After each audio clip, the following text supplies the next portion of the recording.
Assalamualaikum Bapak Guru Hebat Calon Guru Penggerak.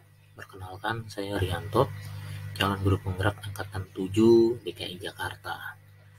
Pada video kali ini saya akan menampilkan demonstrasi kontekstual tentang praktik segitiga restitusi. Semoga apa yang saya buat di dalam video ini bisa bermanfaat buat kita semua, Bapak Ibu Guru, calon guru penggerak yang hebat. Silakan menyaksikan. Ya, berikut ini profil diri saya dan fasilitator serta pengajar praktik saya. Ya, dalam risetnya Dian Gosen menuliskan hasil risetnya itu dalam buku Restitution Restructuring School Discipline atau 5 posisi kontrol. Menurut Dian Gosen, setiap guru ataupun orang tua bisa menempatkan dirinya kepada 5 posisi kontrol berikut ini. Posisi pertama yaitu posisi penghukum. Seorang penghukum bisa menggunakan hukuman fisik maupun verbal. Orang-orang yang menjalankan posisi penghukum senantiasa mengatakan bahwa sekolah memerlukan sistem atau alat yang dapat lebih menekan murid-murid lebih dalam lagi. Guru-guru yang menerapkan posisi penghukum akan berkata, "Patuhi aturan saya," atau "Awas, kamu selalu saja salah." Nah, guru seperti ini senantiasa percaya hanya ada satu cara agar pembelajaran bisa berhasil, yaitu cara dia. Ciri khas penghukum adalah nada suara tinggi, bahasa tubuh, mata melotot, dan jari menunjuk-nunjuk menghardik.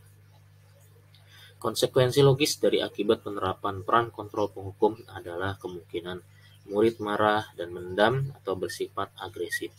Bisa jadi sesudah kembali duduk, murid tersebut akan mencoret-coret bukunya atau meja tulisnya. Bahkan yang lebih parah lagi, murid pun tidak akan betah untuk berlama-lama dalam pembelajaran yang kita lakukan. Posisi yang kedua adalah posisi pembuat rasa bersalah. Pada posisi ini biasanya guru atau orang tua akan bersuara lebih lembut. Membuat rasa bersalah akan menggunakan keheningan yang membuat orang lain merasa tidak nyaman, bersalah, atau rendah diri. Kata-kata yang keluar dengan lembut akan seperti, "Bapak sangat kecewa sekali dengan kamu. Berapa kali Bapak harus memberitahu kamu ya? Gimana coba kalau orang tua kamu tahu kamu berbuat salah begini?" Di posisi ini, murid akan memiliki penilaian diri yang buruk tentang diri mereka. Murid merasa tidak berharga dan telah mengecewakan orang-orang yang disayanginya. Ciri khas pembuat bersalah adalah nada suara memelas, halus, sedih, bahasa tubuhnya merapat pada anak, dan lesu. Konsekuensi logis dari akibat penerapan peran kontrol pembuat rasa bersalah adalah murid akan merasa bersalah telah mengecewakan ibu atau bapak gurunya. Murid akan merasa menjadi orang yang gagal dan tidak sanggup membahagiakan orang lain. Kadangkala sikap seperti ini lebih berbahaya dari sikap penghukum, karena emosi akan tertanam rapat di dalam. Murid menahan perasaan tidak seperti murid dengan guru penghukum, di mana murid bisa menumpahkan amarahnya walaupun dengan cara negatif. Murid tertekan seperti inilah yang tiba-tiba bisa meletup amarahnya dan bisa menyakiti diri sendiri atau orang lain. Nah, posisi yang ketiga adalah posisi kontrol teman. Guru pada posisi ini tidak akan menyakiti murid, namun akan tetap berupaya mengontrol murid melalui pendekatan persuasif. Posisi teman pada guru bisa berdampak negatif atau berdampak positif. Berdampak positif di sini bisa berupa hubungan baik yang terjalin antara guru dan murid.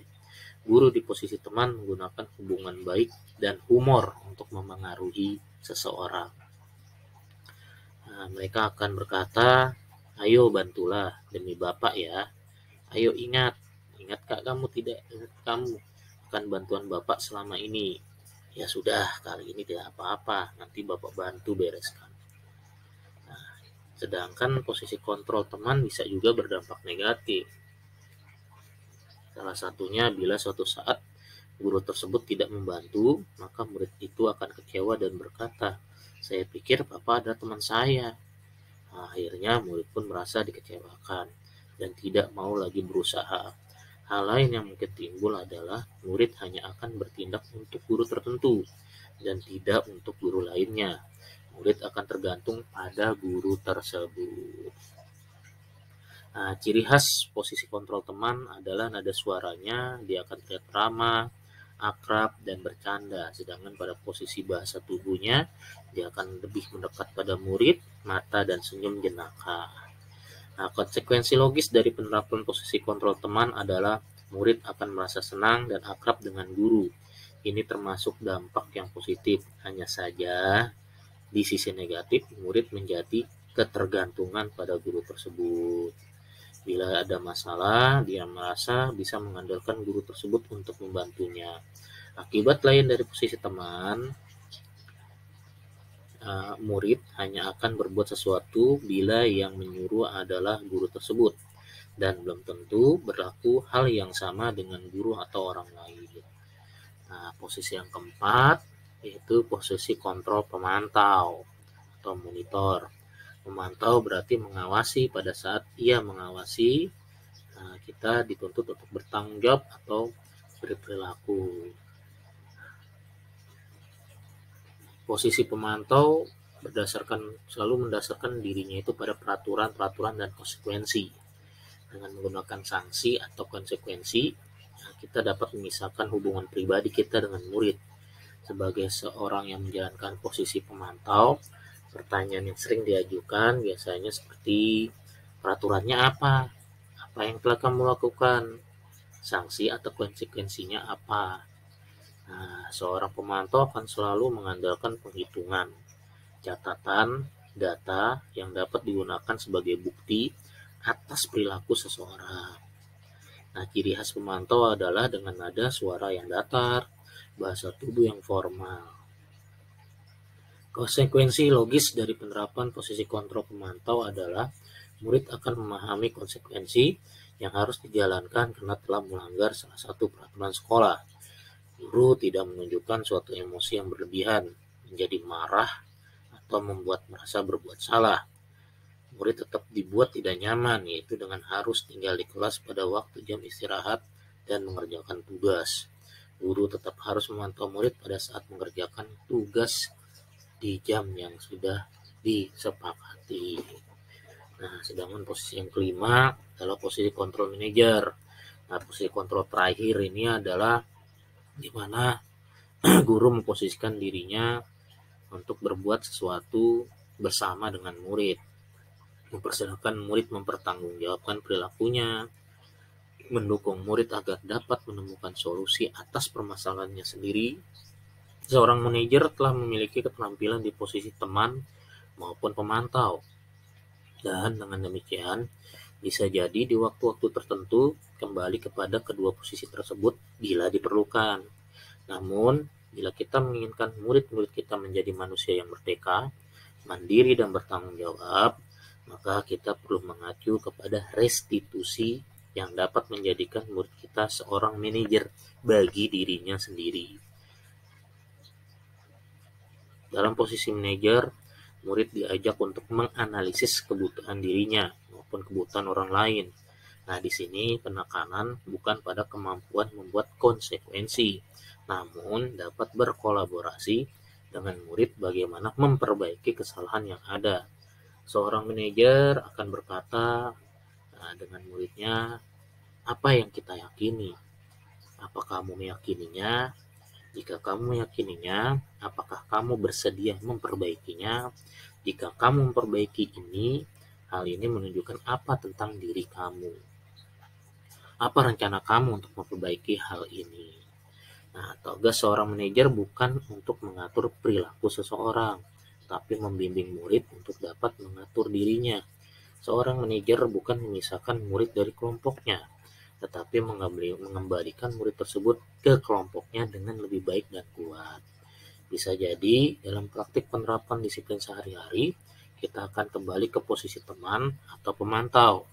Karena murid yang ditangani belum siap diajak berdiskusi, atau diundang melakukan restitusi.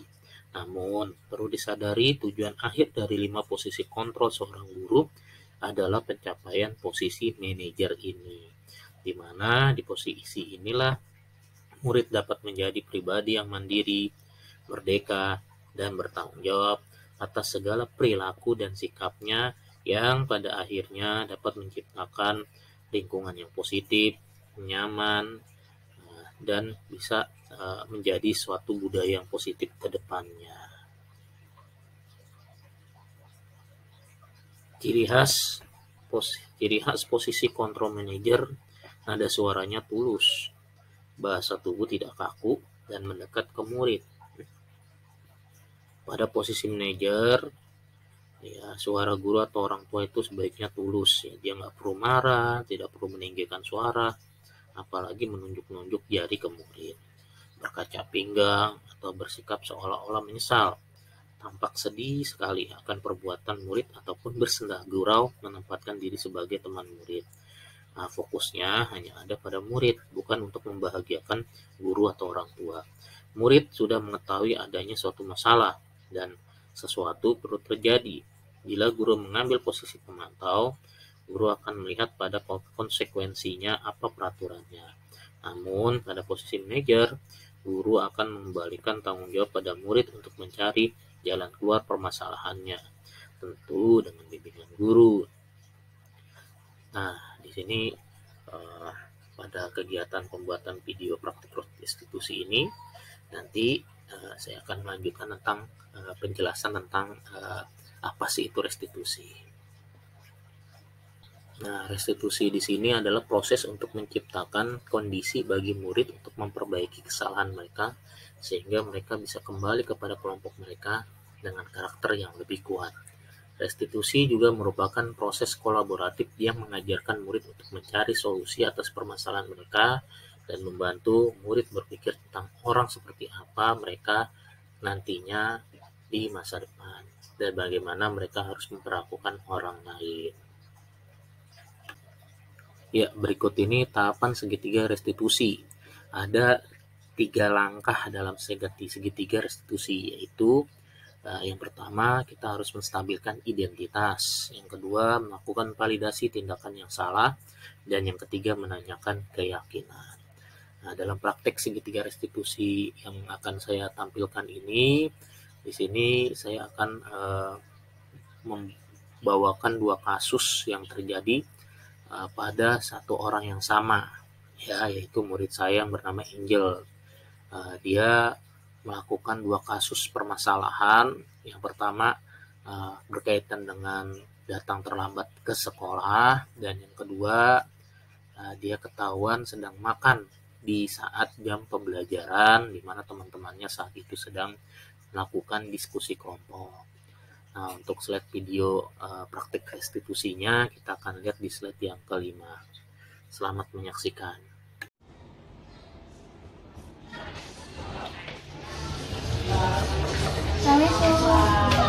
Waalaikumsalam. Silakan masuk, Angel.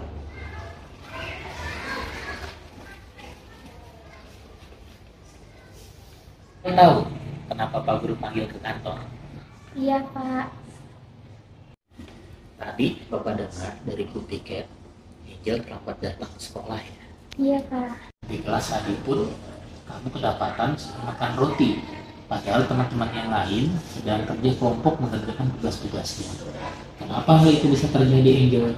Iya, Pak, maaf. Tadi saya memang terlambat datang dan juga makan pada saat kerja kelompok. Karena saya tadi pagi bangun kesiangan sehingga tidak sempat makan. Angel, Pak Guru tahu hal itu wajar dilakukan pada saat kita lapar. Kita memang harus makan. Di sini Pak Guru bukan ingin mencari siapa yang salah dan siapa yang benar. Namun, apa tidak ada tindakan yang lain yang harusnya bisa kamu lakukan? Iya, Pak, saya seharusnya menunggu jam istirahat yang hanya tinggal sesaat lagi. Nah, menurut Angel, tindakan Angel tadi itu sudah melanggar keyakinan kelas atau tidak? Iya, melanggar, Pak. Keyakinan kelas yang mana? Yang sudah disepakati, namun kamu langgar, Angel. Buat kelas nyaman dan tertib. saling menghargai sesama teman, dan ini terjadi karena saya tidak disiplin waktu dan tidak sempat sarapan, sehingga pada saat kerja kelompok saya malah makan. Kalau penting, tindakan apa yang harus dilakukan Angel ke depannya? Saya akan bangun lebih awal dan memasang alarm Supaya apa Angel?